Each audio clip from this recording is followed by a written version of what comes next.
I've heard a lot of people talking about the Monsanto case and the claims that one of their products, Roundup, may cause cancer.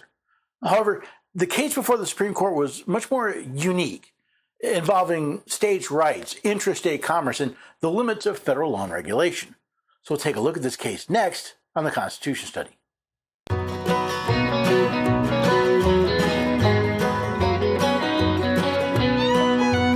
Lovely neighbors and have a few good friends. Every day we're everyday Americans. Oh, every day we're everyday Americans.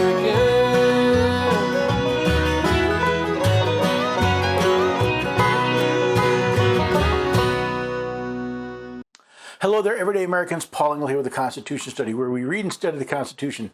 Teach our generation be free. Glad you could join me today. There's been a lot of talk about Roundup and its potentially carcinogenic glyphosate, and there's been a lot put on this case.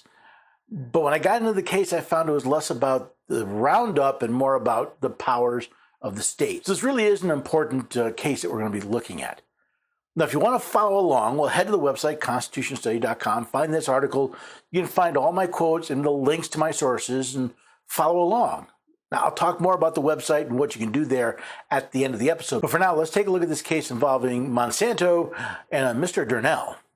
Now, whether you think Roundup causes cancer or is perfectly safe, do you have a right to sue for an allegation that it does? More specifically, for the case of Monsanto versus Durnell, can federal law prohibit you from suing in state court? That is a question before the Supreme Court. Monsanto Company manufactures and distributes Roundup, a glyphosate-based herbicide designed to control weeds. The EPA has repeatedly evaluated glyphosate and repeatedly concluded that glyphosate is not likely to cause cancer. EPA's assessment is shared by many other regulatory bodies around the world. Before we go any further, let's talk about the EPA, the Environmental Protection Agency. Now, according to their website, the mission of the EPA is to protect human health and the environment. There's just one problem with the EPA's mission. It's not constitutional. See, under the 10th Amendment, we find the powers not delegated to the United States by the Constitution, nor prohibited by it to the states, are reserved to the states respectively to the people. The power to protect human health and the environment is not delegated to the United States anywhere in the Constitution. However, the question at hand is not about the EPA's mission or whether or not Roundup causes cancer, but about the labeling requirements for it to be sold in interstate commerce. See, in accordance with the EPA's views that glyphosate is not likely to cause cancer in humans, EPA has not required labels on glyphosate-based pesticides like Roundup to include a cancer warning. However, that doesn't mean Congress has the legal authority to make EPA the determiner of whether or not something is safe for humans. The problems in this case are much worse. In 2019, John Durnell sued Monsanto in Missouri State Court, alleging that he had used Monsanto's Roundup product for about 20 years and that they had caused his non-Hodgkin's lymphoma. As relevant here, Durnell brought a failure to warn tort claim, asserting that Monsanto should have included a cancer warning on Roundup's label. Now, Mr. Durnell has a grievance.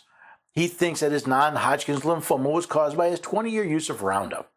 He claims that Monsanto violated state law, since the case was brought in state court, because their label failed to warn him of this particular danger.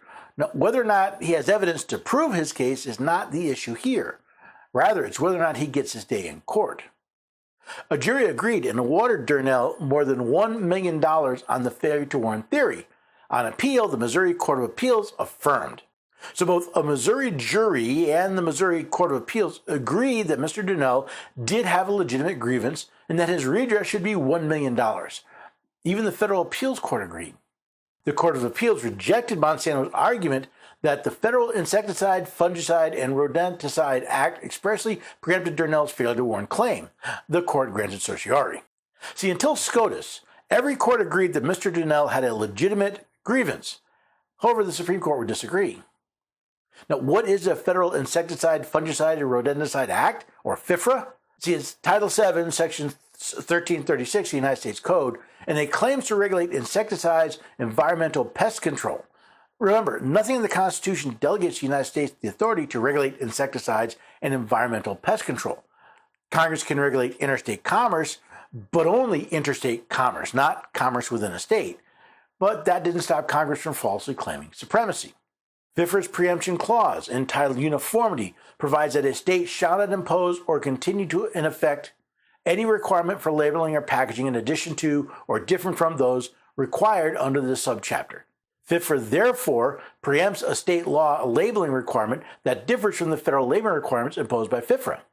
Now, according to SCOTUS, the Federal Insecticide, Fungicide, and Rodenticide Act, or FIFRA, not only preempts state labeling laws and, by extension, lawsuits in state courts regarding the labeling of products. What is the uniformity claim in FIFRA? Well, as quoted, such state shall not impose or continue in effect any requirements for labeling or packaging in addition to or different from those required under this subchapter. Congress, however, does not have the legal authority to tell states what laws they can pass regarding commerce within the state. That goes beyond the powers delegated to the United States. Federal law, therefore, requires Monsanto to sell Roundup with the label that EPA approved at the initial registration and that EPA has subsequently reapproved on multiple occasions, that is, the label without a cancer warning. Now, federal law can require that Monsanto sell Roundup with a certain label, but only in interstate commerce. The Constitution does not delegate to Congress the power to regulate intrastate commerce. Since Mr. Durnell sued under state law, this federal law does not apply. Meanwhile, as the court's precedent makes clear and as the parties agree, state tort duties constitute state labeling requirements. Durnell's state tort claim would require Monsanto to add a cancer label to its labels, which is in addition to and different from Monsanto's federal labeling obligations. Yes, Mr. Durnell's claim would require Monsanto to have an additional labeling in order to legally sell Roundup in Missouri. Now, commerce within the state of Missouri is an issue for Missouri state law. FIFRA's claim of supremacy fails constitutional muster, as Justice Thomas will get to in his concurrence. Durnell's counterarguments are unpersuasive. Durnell contends that a Missouri failure to warn claim, like FIFRA itself, simply requires manufacturers to include adequate warnings to protect human health and not to include false or misleading statements. But that argument operates at far too high a level of generality and disregards the central and comprehensive role the EPA performs in making labeling determinations under FIFRA's registration provisions. Except it was Congress who operated at far too detailed a level to pass constitutional muster. For example, except as provided by this subchapter, no person in any state may distribute or sell to any person any pesticide that is not registered under the subchapter. That language goes far beyond interstate commerce, but claims to dictate to states what they may or may not sell within their borders and under what conditions. Durnell argues that EPA's regulations and its procedures for registering pesticides and approving pesticide labels exceed or contravene EPA's statutory authority under FIFRA. Durnell is incorrect. FIFRA empowers EPA to prescribe regulations to carry out the provisions of FIFRA, sections 136 WA1, and expressly directs EPA to register pesticides and determine that the pesticides labeling complies with FIFRA's many specific requirements. What Durnell should have argued is that the FIFRA exceeded Congress's power to regulate interstate commerce and that the Constitution did not delegate to the United States the power to regulate pesticides, meaning that the legislation was not made pursuant to the Constitution, making FIFRA not only unconstitutional, but void. At least that's what the Supreme Court said in Marbury v. Madison, Ex parte Siebold, and Norton v. Shelby County. During the extensive registration process, EPA critically evaluates the pesticide labels to ensure that the label contains all warnings necessary to protect human health, and after EPA decides the appropriate warnings for a pesticide label, a manufacturer is legally required to use that label unless and until EPA subsequently approves and requires a new label.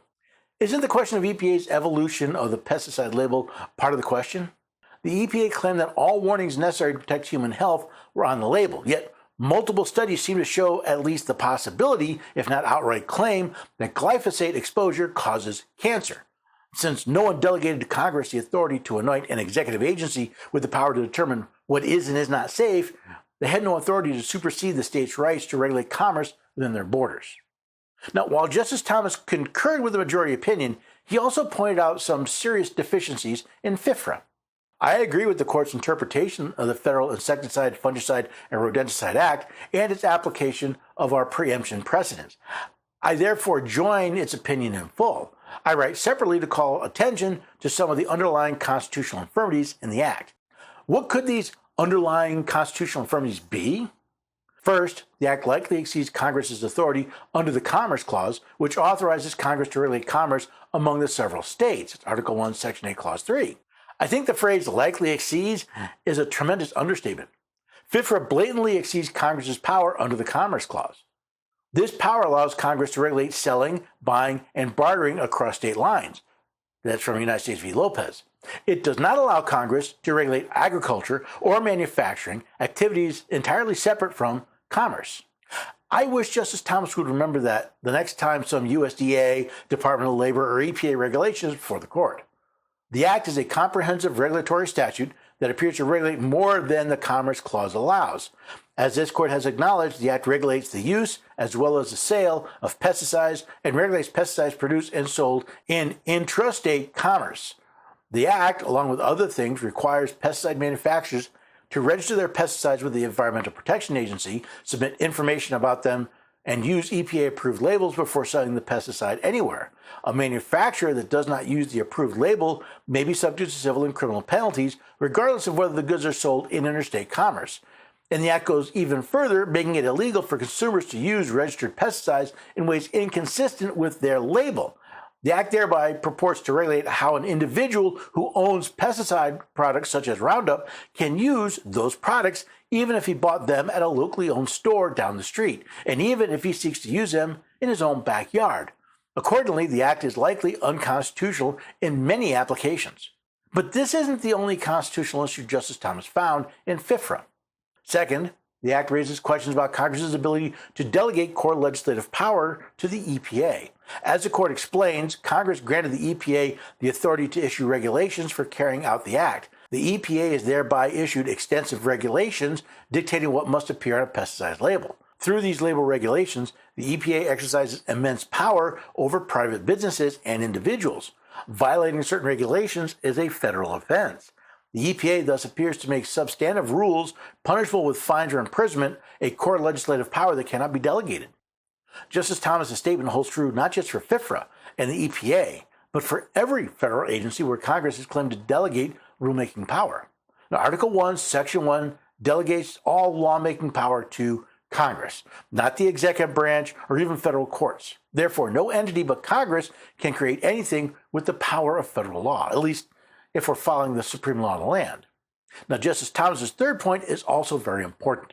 Third, and relatedly, the Act raises questions about the extent to which federal agency action can preempt state law and form a preemption taken for granted by the parties in this case.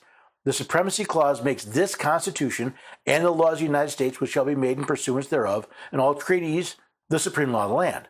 The Constitution, federal law, and treaties thus preempt any conflicting state law.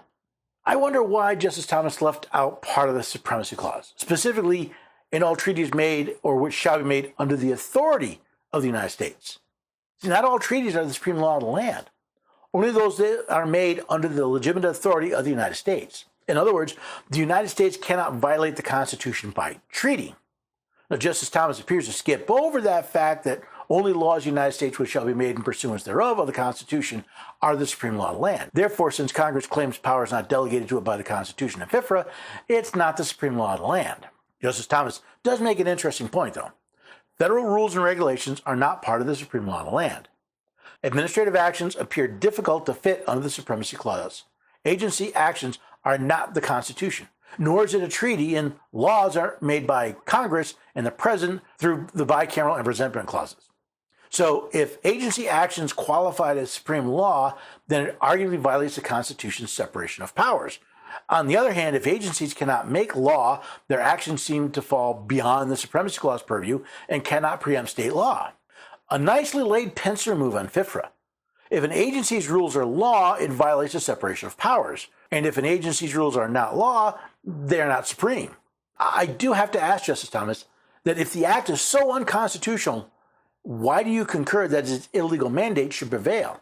It sounds like you're talking out of both sides of your mouth. Now, it is admittedly rare that I agree with Justice Jackson. However, in this dissent, she makes a pretty good point. Monsanto argues that 7 U.S.C. sections 136 VB, a provision of the Federal Insecticide, Fungicide, and Rodenticide Act, or FIFRA, expressly preempts Durnell's failure to warn claim, providing the state labeling requirements that are in addition to or different from those required under FIFRA are preempted. Today, the court agrees. The majority emphasizes that the Environmental Protection Agency has consistently registered Roundup, a precondition of Monsanto's ability to sell the product, and thus approved Roundup's label without a cancer warning. According to the majority, the EPA's registration decision and approval of Roundup's label created a labeling requirement under FIFRA, namely that Monsanto sell Roundup with the label exactly as the EPA approved it. Thus, the majority concludes Durnell's lawsuit added a labeling requirement that federal law did not require, triggering preemption under 136VB. Now, Justice Jackson brings up the idea of the EPA label preempting state law because of 136VB of FIFRA. As Justice Thomas pointed out in his concurrence, this does not square with either the separation of powers or the supremacy clauses of the Constitution. But Justice Jackson points out another constitutional violation, even if she doesn't specifically name it in her dissent.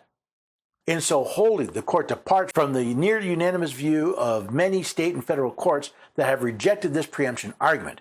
In my view, the majority should have joined that chorus.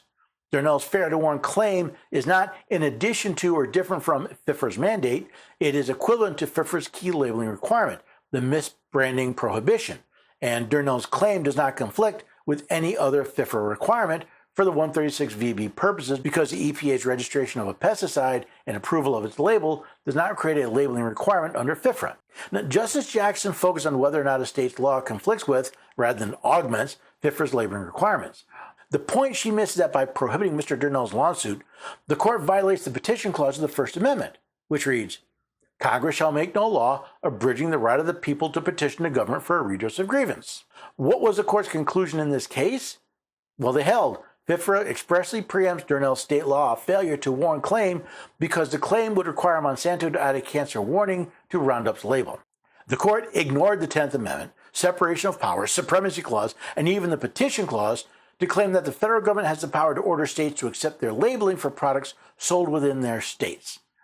Both FIFRA and this court have usurped the legitimate powers of states to regulate commerce within their borders, as Justice Thomas pointed out. They have also delegated regulatory power to the EPA that have the force of law and denied the people their right to petition for a redress of their grievance. Remember, this case started in a Missouri state court where a jury agreed with Mr. Durnell. The court skirted very close to violating the 7th Amendment's jury clause. No fact tried by a jury shall be otherwise re-examined in any court of the United States. Technically, the court didn't re-examine the decision of the jury. They simply said that Mr. Durnell had no right to file a lawsuit in a Missouri court for a violation of Missouri law. I don't know if it was ego, politics, or just plain cowardice that led Justice Thomas to ignore his own constitutional issues with the law and concur with the court's opinion. But it is yet another example of why I do not support people, only policies. I know a lot of people were disappointed by this decision by the court, and in fact, I am as well. Now, I'm not 100% sure about the carcinogenic nature of glyphosate. Again, I've read a lot of information, I've heard a lot of information, and I think there's a serious possibility. What disturbs me is we had a state law issue. We had a state court issue an award to a plaintiff. We had the state appeals court affirm it. We had the federal appeals court affirm it. And then we had the Supreme Court just throw it out, saying the jury doesn't know because you shouldn't have brought that case in the first place. I'm sorry. I think the Supreme Court screwed it up. I really do. Again, I don't know why. I don't know if it was ego. I don't know if it's the fact that Donald Trump's been pushing glyphosate as a national security requirement. But they ignored the Constitution. They ignored the rule of law. They just kind of made up you can't sue because the EPA gets to tell states how to label products sold in their state. A complete violation of the 10th Amendment and the necessary and proper clause, by the way. So I'm really disappointed. Not terribly surprised, but disappointed. It's one of the reasons why I bring these cases to you, so you can see that just because these 9 men and women in black robes made it to the Supreme Court doesn't mean they rule. They get things wrong. They're human. It happens. It's why we need to know what our rights are, and we need to know how to defend and assert them. It's why I hope you head to the website, constitutionstudy.com, find out more. Read my articles, watch my videos, participate in what we're doing here. By the way, if you have a question, you can ask a question there, and I'll answer it to the best of my ability. course, you can also head to the shop and support us by buying a book or a t-shirt or a mug or just donating to the cause. You can also support us with your cell phone. See, Patriot Mobile is not only America's only Christian conservative wireless provider, they take a portion of every dollar and support organizations like the Constitution Study that are protecting your rights. So when you go to patriotmobile.com/Constitution and you sign up for a plan, you're helping to support the work that we're doing here at the Constitution Study. Use the code Constitution at checkout. You'll even get your new line activated absolutely free. By the way, you may be eligible for discounts.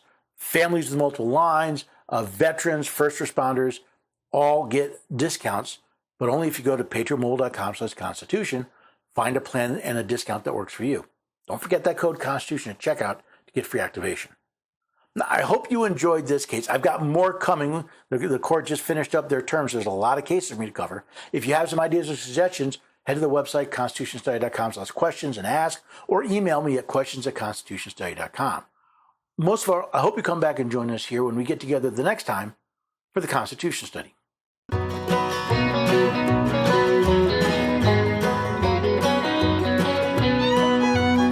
the neighbors and have a few